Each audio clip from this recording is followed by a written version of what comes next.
శోభతో మంచిగా చేశారు.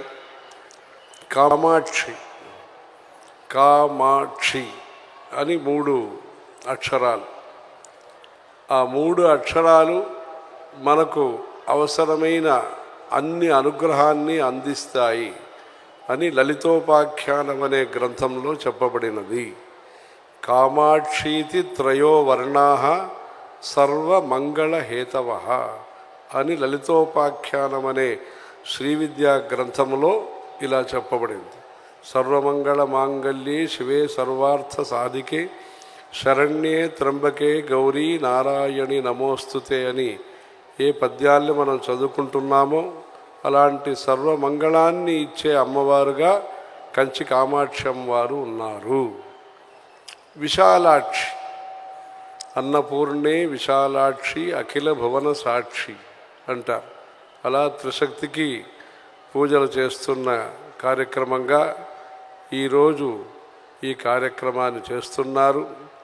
యాదృచ్ఛికంగా వీరు తెలిసి చేశారో లేదు తెలియకుండానే చేశారో ఈరోజు ఈ సమయం అనేది, ఈ రాత్రిపూట అనేది మఖా నక్షత్రం తర్వాత కార్తీక మాసంలో ఈ పుబ్బా నక్షత్రంలో కంచి కామాక్షి అమ్మవారు దర్శనం, ఆవిర్భావం, ప్రకటనం, లోకానికి దర్శనమిచ్చిన రోజు ఈరోజు ఈ సమయం. అది ఈ గొప్ప విశేషం. వీరు భక్తి టీవీ వాళ్ళు దీన్ని తెలుసుకొని చేశారో యాదృశ్యంగా చేశారో మొత్తానికి ఈ అదృష్టమైన విషయం. కంచిలో 5 కామాక్షి అమ్మవారు. ఒకటి బిలాకాశ కామాక్షి అని పేరు.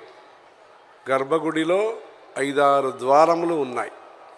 ఆ ద్వారం నుంచి అమ్మవారు ఈ స్వరూపంలో, ఇప్పుడు ఏ స్వరూపంలో చతుర్భుజంలో మనం చూస్తున్నామో, పద్మాసనంలో చూస్తున్నామో, ఈ స్వరూపంలో అమ్మవారు దర్శనమిచ్చిన రోజు ఈరోజు. ఐప్పసి పూరం అంటారు.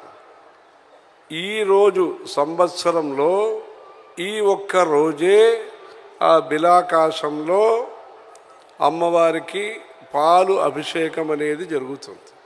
అది రేపు సాయంత్రం ఆ కార్యక్రమం ఉంటుంది. ఈ కార్యక్రమాన్ని మన జయేంద్ర సరస్వతి స్వామివారు, మన నడమాడే దైవమైన శ్రీ శ్రీ శ్రీ చంద్రశేఖరేంద్ర సరస్వతి స్వామివారు వారందరూ కూడా స్వయంగా వెళ్ళి ఆ పాలు అభిషేకం చేస్తారు.